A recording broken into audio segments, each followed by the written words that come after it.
Bonsoir bien-aimés en Christ.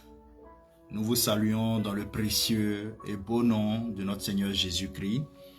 Oui, nous sommes à Consultons la Bible, notre rendez-vous hebdomadaire où nous nous retrouvons pour ensemble réfléchir sur des questions de société. Et à ces questions, nous voyons la position de la parole de Dieu, de la Bible de Dieu.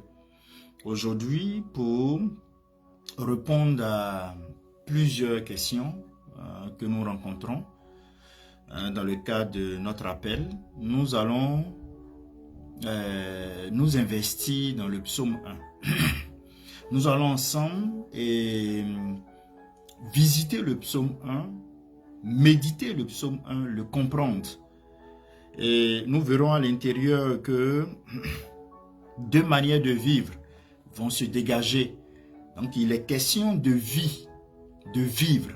Comment vivre en tant que chrétien dans la société dans laquelle nous sommes? Comment vivre en tant que chrétien dans le milieu dans lequel nous sommes? Mais mieux, ma thématique proposée, c'est planter pour prospérer. Le secret des hommes bénis. Parce que si tu sais pourquoi est-ce que tu vis, comment est-ce que tu dois vivre, tu reconnaîtras que celui-là qui t'a permis d'avoir la vie t'a planté pour que tu puisses prospérer et que tu es béni. Voyez-vous. Donc, nous allons ensemble partager le psaume 1, notre rendez-vous, consultons la Bible. Je vous prie de vous joindre à moi. Rendons grâce à notre Dieu, notre Seigneur Jésus-Christ pour ce moment. Dieu de gloire, nous te rendons toute la gloire, nous te remercions pour cet instant que tu permets.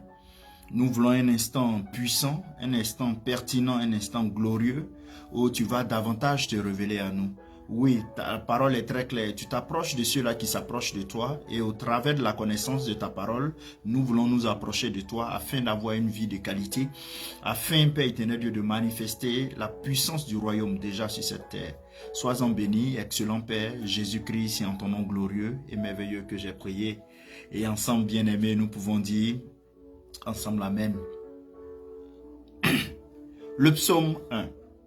Mais bien avant, on peut s'imaginer ceci, c'est-à-dire un arbre au bord d'un cours d'eau, dont les racines s'étendent en profondeur dans le sol et sont puissamment enracinés. Puissant sans relâche, ce qui permet à ces racines-là de nourrir l'arbre en tout temps. Et imaginons cet arbre dans des temps d'intempéries, de tempêtes, de vents violents. Cet arbre ne craint ni la sécheresse, ni la tempête. Imaginons cet arbre qui porte du fruit en sa saison. Bien-aimés, voilà l'image que Dieu nous donne de celui qui marche selon ses voies, de celui qui marche selon lui ses voies. C'est pourquoi aujourd'hui nous allons ensemble parcourir le psaume 1, méditer ensemble, en tirer les leçons et dégager effectivement les deux manières de vivre. Et bien entendu, chacun de nous fera le choix de sa manière de vivre. Parce que notre Dieu n'est pas un dictateur. Il nous donne le libre arbitre, la capacité de choisir. La capacité de lui dire oui, la capacité de lui dire non. Et il accepte notre choix, il accepte notre position. La capacité de lui. Donc c'est pour tout ça que nous allons ensemble réfléchir dans ce psaume 1. Bien-aimés, faisons ensemble la lecture. Il est dit, « Heureux l'homme qui ne marche pas selon les conseils des méchants et qui ne s'arrête pas sur la voie des pécheurs et qui ne s'assied pas en compagnie des moqueurs. mais qui trouve son plaisir dans la loi de l'Éternel et la médite jour et nuit. Il ressemble à un arbre planté près d'un cours d'eau. Il donne son fruit en sa saison et son feuillage ne se flétrit pas. Son feuillage ne se flétrit pas. Tout ce qu'il fait lui réussit.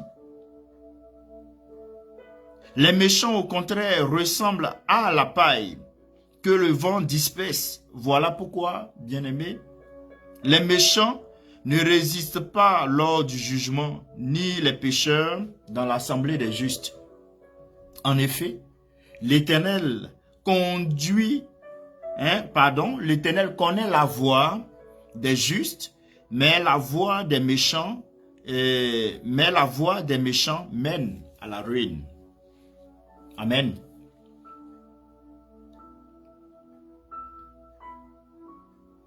Deux chemins, deux destinées.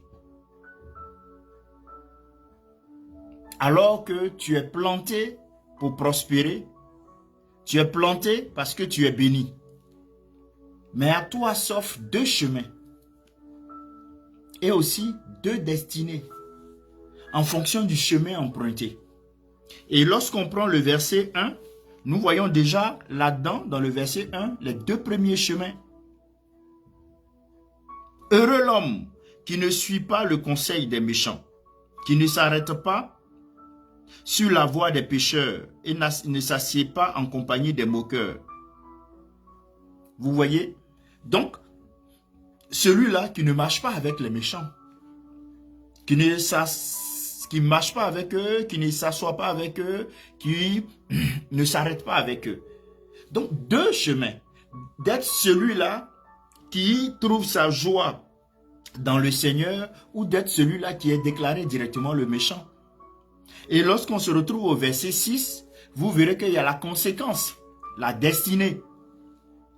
Le verset 6 nous dit, en effet, l'Éternel connaît la voie des justes, mais la voie des méchants conduit à la ruine. Donc, par rapport au verset 1, si tu es méchant, ta destinée, la conséquence de ce chemin-là, c'est de te conduire à une destinée de ruine. Mais si tu choisis d'être celui-là qui ne marche pas avec les méchants, qui ne s'arrête pas avec les méchants, qui ne s'assoit pas avec les méchants, ta destinée est dans la main de Dieu. Est dans la main de Dieu. Donc, deux chemins, deux destinées. La voie du juste, c'est un chemin actif. C'est un choix actif. C'est une position active où nous refusons de façon continue d'être influencés par les mauvaises vies qui sont autour de nous. Un refus des influences mauvaises. Ne marche pas. Ne s'arrête pas. Ne s'assoit pas. Vous convenez avec moi que c'est une progression vers le mal qui est évitée. C'est une progression vers le mal qui est évitée. Cela est tellement délicat que tu ne peux pas, si tu n'as pas la connexion, la dépendance à l'esprit, tu ne peux pas cerner que tu es en train de te fourvoyer, tu es en train de te compromettre. Parce que dans les débuts, tu vas dire c'est juste une marche, c'est juste des amis de classe, c'est juste des amis de quartier. Mais par la suite, tu vas t'arrêter à causer avec eux. Et là maintenant, les influences négatives vont commencer à dépeindre sur toi.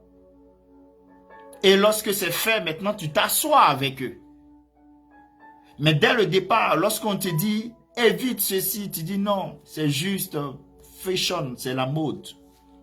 Ça n'a pas d'influence. Je ne me laisserai pas assujettir.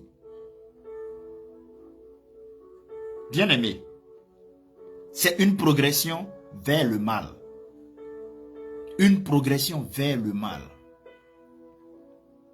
Le chrétien est appelé à discerner ces influences-là. Et c'est pourquoi je vous invite à 1 Corinthiens 15, le verset 33. 1 Corinthiens 15, le verset 33, il est dit, « Ne vous y trompez pas, les mauvaises compagnies corrompent les bonnes mœurs. » Et le verset 24 même va poursuivre, « Revenez à votre bon sens, comme il convient, hein, et ne péchez pas, car certains d'entre vous ne connaissent pas Dieu. Je le dis à votre honte. » Je le dis à votre honte. Bien-aimé, le chrétien est appelé à discerner ses influences et à refuser ces influences, à ne pas se laisser impacter, diriger et happer par ces influences mauvaises. La seconde voie, c'est la voie du méchant. Le méchant qui se retrouve sur une pente glissante vers la ruine. Déjà là, le chemin est déjà tracé, la conséquence est déjà connue. Cette voie mène à la mort. Cette voie mène à la mort.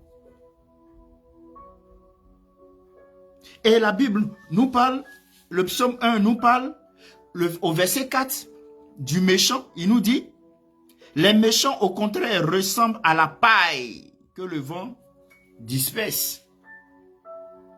La paille, c'est le symbole de l'instabilité et du vide. Tonneau vide. Beaucoup de bruit sans connaissance, lisant la parole de Dieu, citant la parole de Dieu sans connaissance. Instabilité. Le méchant, c'est celui-là qui ne peut pas honorer sa parole. Le méchant, c'est celui-là qui prend des engagements, qui ne peut pas les honorer, qui ne peut pas tenir. Qui ne peut pas quitter sa zone de confort pour Dieu, pour faire du bien à quelqu'un. Bien-aimé, le méchant est vide. Et par la suite, on nous parle d'un fin, comment on appelle, pardon, d'une fin, excusez-moi, d'une fin tragique pour le méchant. D'une fin tragique pour le méchant. Pourquoi cette fin tragique? Je qualifie de tragique, mais on parle de ruine. La ruine est tragique. De séparation de Dieu, c'est tragique. Celui-là qui t'a créé pour que tu puisses prospérer parce que tu es un homme béni. Toi, tu choisis de marcher avec le méchant. Toi, tu choisis de t'arrêter avec le méchant. Toi, tu choisis de t'asseoir avec le méchant. Mais tu es en train de te séparer de ton Créateur. Tu es en train de te séparer de celui-là qui te donne la vie. Et bien sûr, la conséquence logique, c'est la ruine. C'est la séparation d'avec Dieu. Bien-aimé, deux chemins. Deux manières de vivre. Deux destinées. Le libre arbitre nous appartient, c'est à nous de choisir. Le chemin qui mène à Dieu ou le chemin qui mène à la ruine.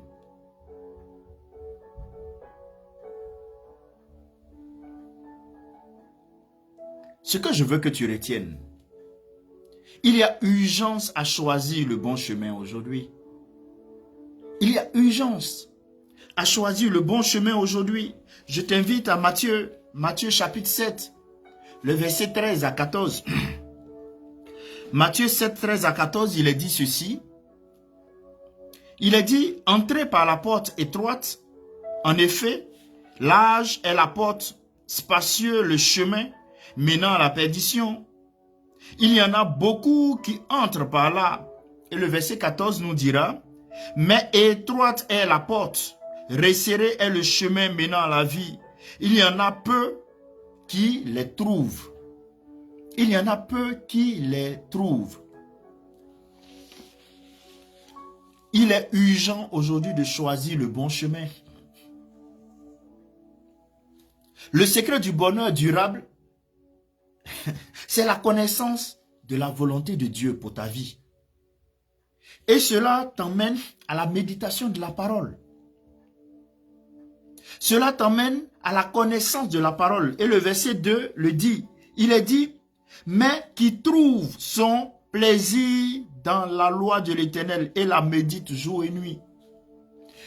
Tu ne le fais pas par contrainte. Tu ne le fais pas par dépit, par obligation, mais tu le fais parce que tu aimes. Tu désires connaître, tu désires t'améliorer. Tu désires connaître ce Dieu-là qui t'a tant aimé, qui t'a planté pour que tu puisses prospérer. Et c'est ce désir-là qui t'emmène à méditer sa parole jour et nuit. Oui, le psaume 1 te dit, prendre plaisir dans la loi de Dieu.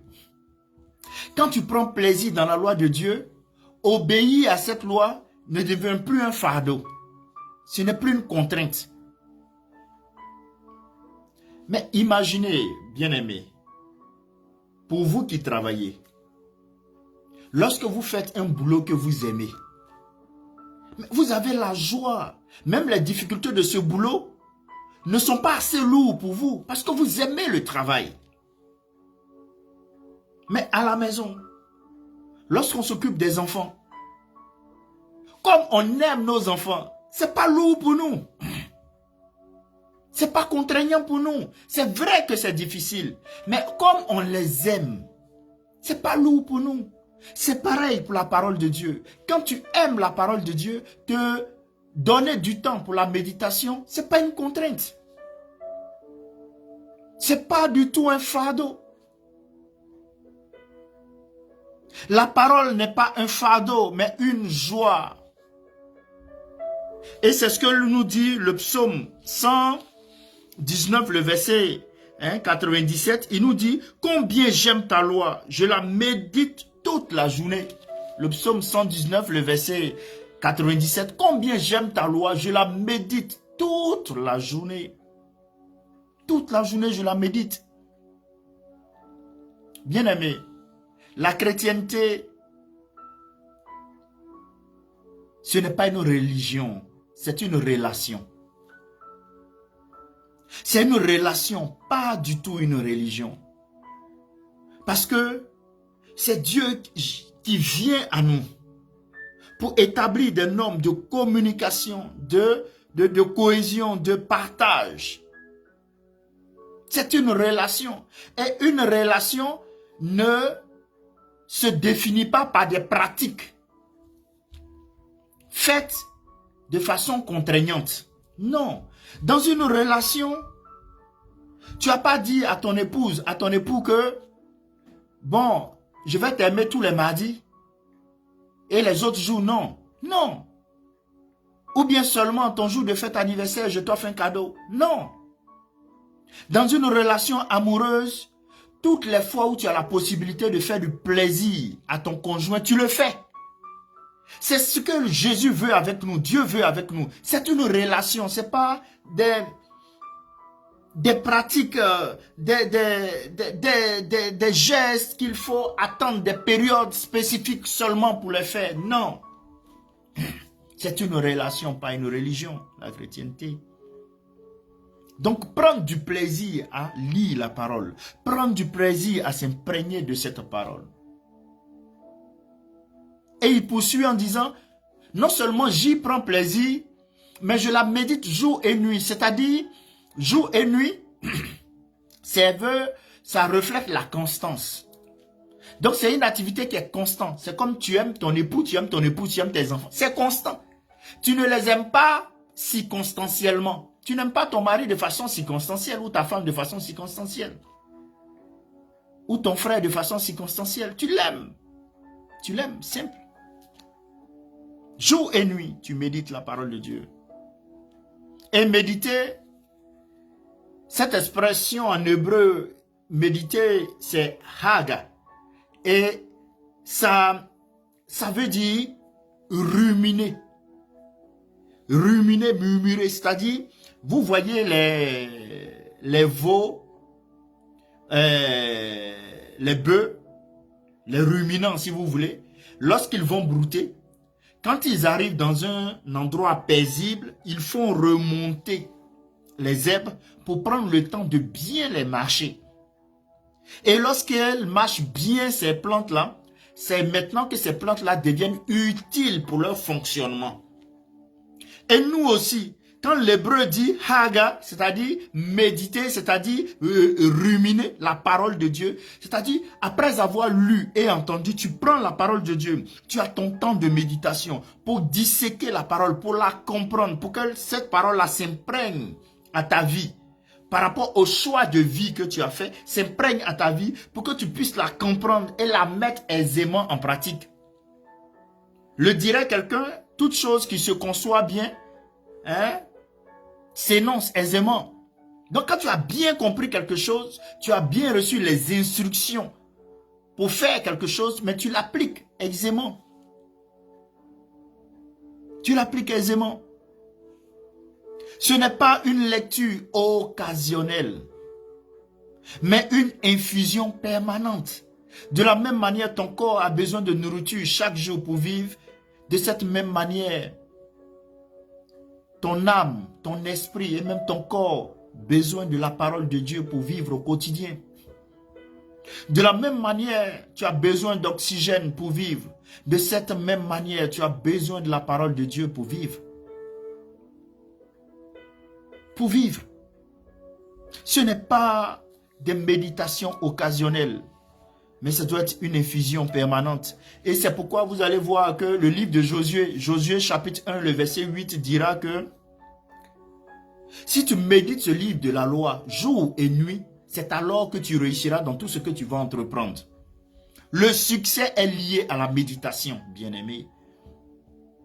Et toi, qui es un arbre planté près d'un courant d'eau, tu dois choisir de méditer au quotidien. Tu dois choisir cette vie-là, cette voie-là, qui t'emmène à prendre plaisir à la parole de Dieu, à la méditation de la parole de Dieu. Quelle implication? Ces deux manières de vivre, ces deux destinées qui se présentent à nous. Ce que je veux évoquer, c'est que nous devons créer un rythme de méditation personnelle. Et je le rappelle, la vie surtout chrétienne, elle est individuelle. Le salut, il est individuel. C'est vrai, nous menons des activités collectives. Nous avons la communauté, mais il est individuel. Mais regardez déjà sur cette terre. Les récompenses sont individuelles. Vous êtes dans la même entreprise. Vous êtes dans la même équipe de football. Mais à la fin, lorsque vous avez gagné à l'intérieur, il y a un qui va être meilleur buteur, il y a un qui va être meilleur gardien. On ne va pas donner le trophée de meilleur gardien à l'attaquant. Les récompenses sont individuelles. Tu es dans l'entreprise, les récompenses sont individuelles. Dans la communauté, les récompenses sont individuelles. Dans la dimension spirituelle, les récompenses sont individuelles. Voilà pourquoi t'imprégner de la parole de Dieu, tu ne dois pas dire, comme mon enfant ne médite pas, je ne médite pas. Comme mon époux ne médite pas, je ne médite pas. Non. Comme l'homme de Dieu que je suis, je ne t'ai pas dit de méditer, tu ne médites pas. Non. C'est individuel. Donc, bâtir un rythme de méditation personnelle. Tu dois remplir ton cœur de la parole. De telle sorte que la parole face aux influences du monde puisse te donner les aptitudes, le comportement qu'il faut. Parce que le monde va chercher à t'influencer. Le monde va chercher à t'influencer. Qu'est-ce qui te permettra de faire face? La parole de Dieu. Bien-aimé, l'arbre planté, c'est une image de stabilité et de la prospérité divine. Et je lis le verset 3 du psaume 1. Il est dit, Il ressemble à un arbre planté près d'un cours d'eau. Il donne son fruit en sa saison et son feuillage ne se flétrit pas. Tout ce qu'il fait, lui, réussit. Waouh! C'est pas ce que nous cherchons dans notre quotidien? Que tout ce que nous faisons puisse réussir? Que nous puissions porter du fruit? Mais je dis que tu es un arbre planté près d'un courant d'eau. Tu as été planté. Dieu t'a créé pour que tu puisses prospérer. Le reconnaître, c'est être un homme et une femme bénis. C'est quand tu ne le reconnais pas que tu vas aller choisir de marcher avec le méchant, tu vas aller choisir de t'arrêter avec le méchant, tu vas aller choisir de t'asseoir avec le méchant. Bien-aimé, le passage est très clair. Un arbre qui a été planté. Un arbre qui a été planté n'est pas un arbre sauvage. Un arbre qui a été planté n'est pas un arbre sauvage. Ça veut dire qu'il y a quelqu'un qui t'a permis de vivre. Tu n'es pas un poulet sans propriétaire, comme on le dirait quelque part. Tu es un propriétaire. Dieu nous place intentionnellement dans un environnement de croissance. Intentionnellement, il nous place dans un environnement de croissance. L'arbre a des racines profondes. Mais ces racines-là ne sont pas mobiles. Pourquoi? Parce qu'elles doivent rester là où Dieu les a plantées pour qu'elles puissent prospérer. Si elles sont mobiles, elles peuvent décider de se déplacer pour aller dans une zone aride. Et c'est ça, en fait, le problème de l'homme. Parce que l'homme est mobile. On a la possibilité de choisir, on a le libre arbitre. Donc, on choisit ce qui fait plaisir à notre chair et on se crée des problèmes. On se crée des problèmes. Mais si on restait planté là où Dieu nous avait planté, avec des racines qui ne sont pas mobiles, mais on allait prospérer. Et c'est dans sa parole qu'on prospère. C'est dans sa volonté qu'on prospère. C'est dans sa volonté, dans sa parole que tout ce qu'on entreprend réussit. On a le succès. On a le bien-être. Bien-aimé, il faut s'enraciner dans une église locale. Oui. Il faut s'enraciner dans la prière. Il faut s'enraciner dans la parole. Il faut s'enraciner dans une église locale. Il faut s'enraciner dans la prière. Il faut s'enraciner dans la parole. Cela est très important.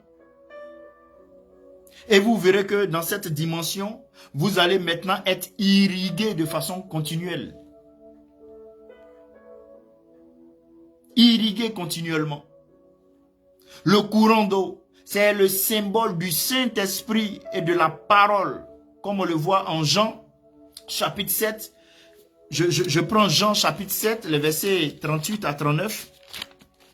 Nous sommes à consultant la Bible, donc Jean 7, 38, 39, il est dit ceci.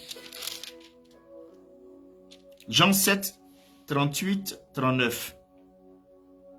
Celui qui croit en moi, des fleuves d'eau vive couleront en lui, comme l'a dit l'Écriture. Le verset 39, il dit cela à propos de l'Esprit que devaient recevoir ceux qui croiraient en lui. En effet, l'Esprit Saint n'avait pas encore été donné, parce que Jésus n'avait pas encore été élevé dans sa gloire.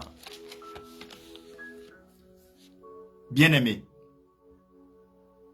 le courant d'eau dont parle le psaume 1, c'est ça, le Saint-Esprit qui nous approuve de façon continuelle. Et nous devons être plantés en lui, en la parole, en la prière, pour en être continuellement bénéficiaires. Même en saison sèche, il a une source invisible qui nous abreuve.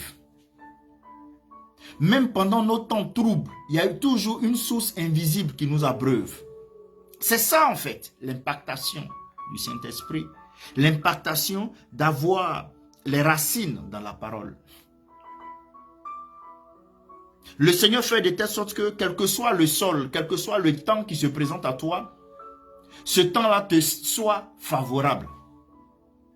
Même si tes yeux voient des tensions autour, voient un sol qui est difficile, voient, comment on appelle, des crises autour de toi, mais tout concourt à ton bien. Bien-aimé, et lorsque tu reçois cette source invisible, c'est alors, bien sûr, que tu commences à porter du fruit. Lorsque c'est le moment de porter du fruit, c'est un cheminement, un process, mais qui part de la joie qu'on a à s'investir de la parole de Dieu. La patience fait partie du processus de croissance.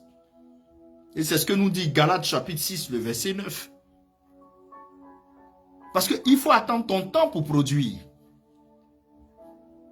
Ne te décourage pas avant le temps de la récolte.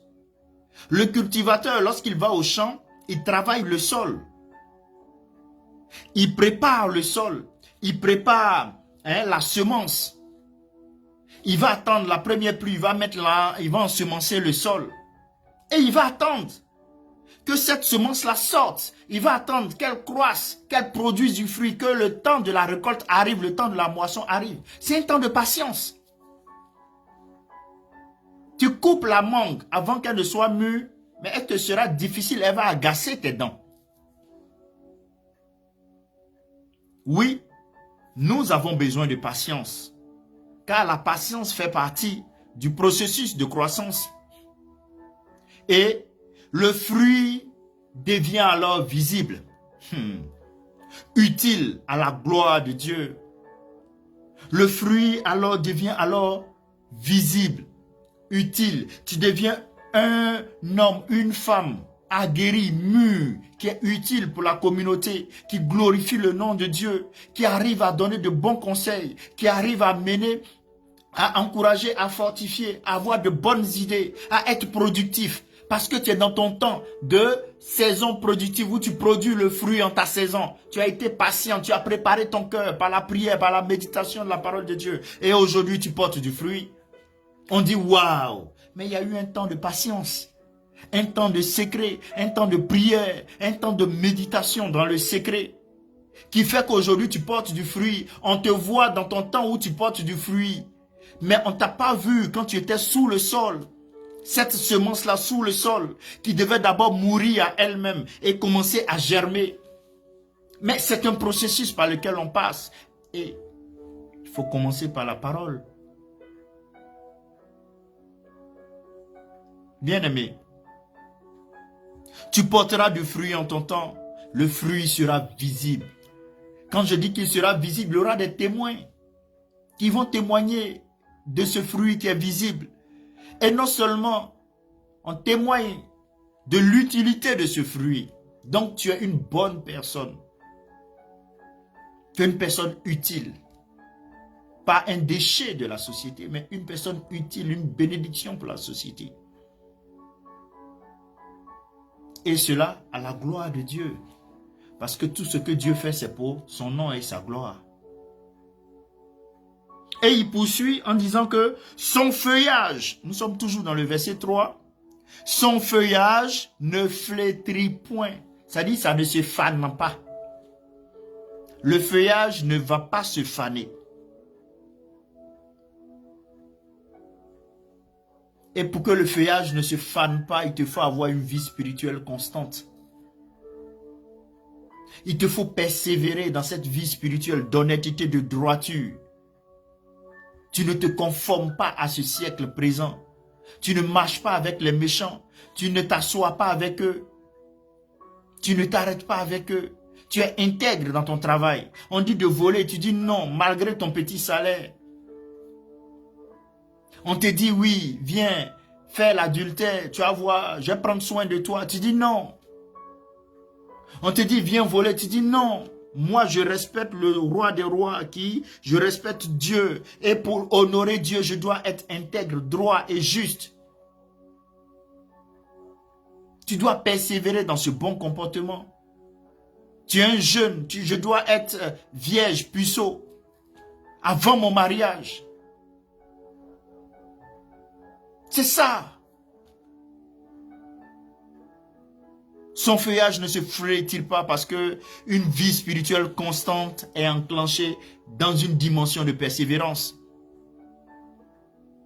Et là, quand tu as une vie spirituelle constante, tu es protégé contre l'aridité du monde. Il y a des gens qui sont naturellement mauvais. Tu leur fais du bien, ils ne t'aiment pas. Tu leur fais pas du bien, ils ne t'aiment pas. Il y a ceux-là. Il y a ceux-là qui viendront être jaloux. Ils sont là, c'est l'aridité du monde. Il y a les envoyés de Satan, le diable. Eux, ils viennent pour détruire, tuer. Ils sont là. Mais quand tu as une vie spirituelle constante face à ceux-là, tu es paisible, comme un oiseau. Dans la fente du rocher, tu es en paix.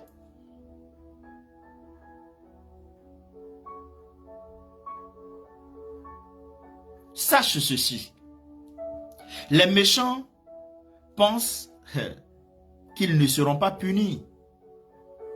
Ce qui fait que aujourd'hui, les jeunes même s'inspirent de personnes méchantes, vivant dans le désordre sexuel, vivant dans le vol, dans la méchanceté et qui s'en sortent dans les pratiques occultes et qui ont un semblant de succès. Les jeunes les regardent et ils veulent copier. Mais ils oublient que le sort des méchants, c'est l'instabilité. Le sort des méchants, c'est le jugement. Le sort des méchants, c'est l'oubli. Et c'est ce que nous dit le verset 4 à 6. On dit les méchants, au contraire, ressemblent à la paille que le vent disperse. Voilà pourquoi les méchants ne résistent pas lors du jugement, ni les pécheurs dans l'assemblée des justes. En effet, l'Éternel connaît la voie des justes, mais la voie des méchants mène à la ruine. Leur conclusion est connue. C'est comme vous tuez un poulet qui est en train de se débattre. Tu as l'impression qu'il est vivant. Il n'est pas vivant. Il est mort déjà. Donc le sort des méchants est connu. Ce n'est pas la peine de chercher à copier ça. Pour avoir de l'argent, pour avoir une voiture, pour avoir un semblant de succès. Tu vas aller vendre ton âme pour être un artiste qui est connu. Tu vas aller vendre ton âme pour prospérer dans le commerce. La conséquence est connue. Tu vas mourir. C'est la ruine, l'instabilité.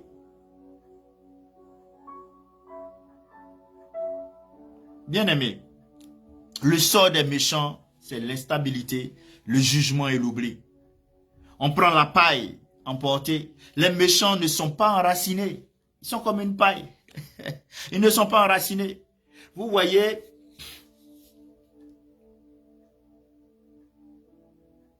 c'est triste de voir que ce sont les méchants qui inspirent le monde malheureusement. Parce que les jeunes n'étant pas imprégnés de la parole de Dieu, et même les chrétiens n'étant pas imprégnés de la parole de Dieu, mais facilement vous allez déplacer vos racines. Vous allez croire que ce que le méchant fait est bon, parce qu'il a un semblant de succès. Non. Tout ce que nous faisons parce que nous sommes plantés dans la parole de Dieu, tout cela nous réussit. Tu n'as pas forcément besoin d'avoir 10 voitures pour être heureux. Avec une seule voiture, tu peux être heureux. Tu n'as pas forcément besoin d'avoir 50 maisons pour être heureux. Avec une seule voiture, tu peux être heureux. Mais tu regardes le voleur, le menteur, le méchant qui a 50 maisons, tu veux avoir 50 maisons. Tu vas faire quoi avec les 50 maisons? Tu vas dormir dans chaque maison pendant un jour? Ou bien tu vas découper ton corps pour que chaque partie de ton corps dorme dans une maison, dans une des voitures? Non, ce n'est même pas utile. Et pour ça, tu vas livrer ta vigueur, tu vas livrer ton âme. Tu choisis de marcher avec le méchant. Tu choisis de marcher avec celui-là dont la destinée est vouée à la ruine. Les méchants ne sont pas enracinés. Ils n'ont ni poids spirituel ni direction. Il faut que tu le saches. Ils n'ont ni poids spirituel ni direction.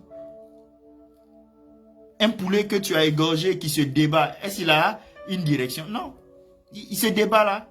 Il a un temps, après, pap, c'est fini. Le constat est fait. On va l'oublier. Pas de fondement au jour du jugement pour les méchants. Pas de fondement au jour du jugement pour les méchants. Et Apocalypse, je vais le lire. Apocalypse chapitre 20. Apocalypse chapitre 20, les versets 11 à 15. Voilà. Apocalypse 20 nous dit ceci. Les méchants n'ont pas de fondement. Non, du tout, le jour du jugement. Il est dit, je vis alors un grand trône blanc et celui qui était assis. La terre et le ciel s'enfuient loin de lui et l'on ne trouva plus de place pour eux. Je vis les morts, les grands et les petits, debout devant le trône. Des livres furent ouverts. Un autre livre fut aussi ouvert, le livre de vie. Les morts furent jugés conformément à leurs œuvres, d'après ce qui était écrit dans ces livres. La mer rendit les morts qu'elle contenait. La mort et le séjour des morts rendit aussi leurs morts. Et chacun fut jugé conformément à sa manière d'agir. Puis la mort et le séjour des morts furent jetés dans l'étang de feu. L'étang de feu, c'est la seconde mort. Tous ceux qui ne furent pas trouvés inscrits dans le livre de vie furent jetés dans l'étang de feu. J'espère que ce n'est pas cette fin-là que tu veux. Tu peux ne pas croire à cela, mais c'est ce qui t'attend.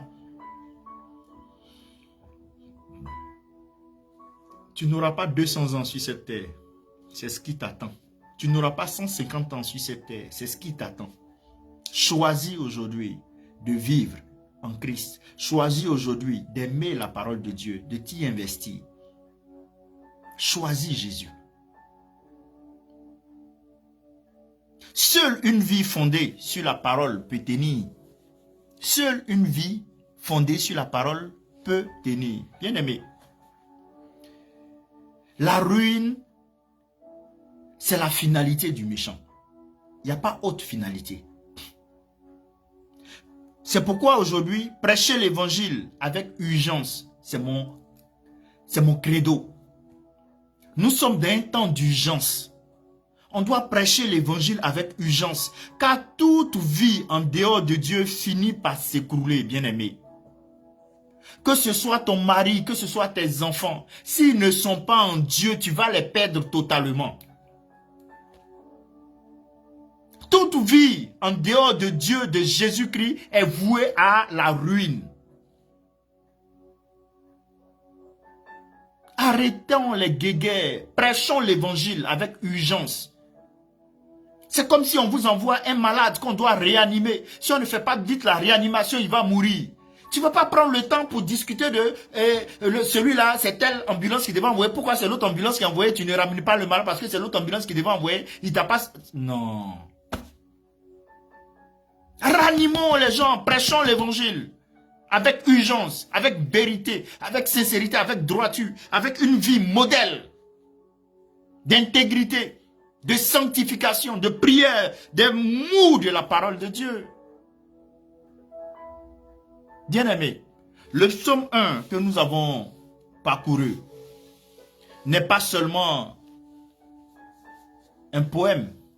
Bien-aimé, c'est une invitation solennelle à choisir la voie de la bénédiction. Dieu veut que tu sois planté pour prospérer. Dieu veut que tu sois planté pour prospérer, pas dispersé, comme la paille.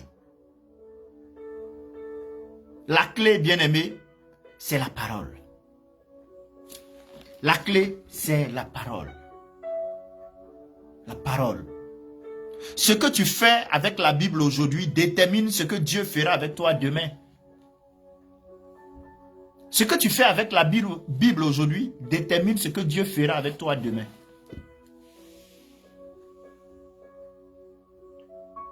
Bien-aimé, 2 chemins, 2 destinées. Tu as été planté pour prospérer.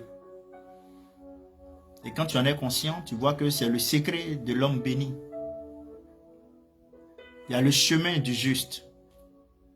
qui conduit à la vie éternelle. Il y a le chemin du méchant qui conduit à la perdition. Je t'invite à choisir le chemin du juste qui conduit à la vie éternelle, à l'amour de la parole de Dieu, à l'obéissance, à la persévérance dans la prière, à la méditation quotidienne de la parole de Dieu, à une vie spirituelle constante, soutenue, entretenue. C'est alors que tu réussiras dans tout ce que tu entreprendras. Que le Seigneur nous bénisse et que nous puissions être des arbres plantés près d'un courant d'eau, qui portons notre fruit en notre saison et que nos feuillages ne flétrissent en aucun instant. Que la faveur, la grâce de notre Seigneur Jésus-Christ soit votre partage. Excellent mardi, excellente soirée, que le Seigneur vous bénisse. On était là à Consultons la Bible et nous espérons vous avoir apporté un plus. Envoyez-nous vos témoignages, que le Seigneur vous bénisse. À bientôt. Merci.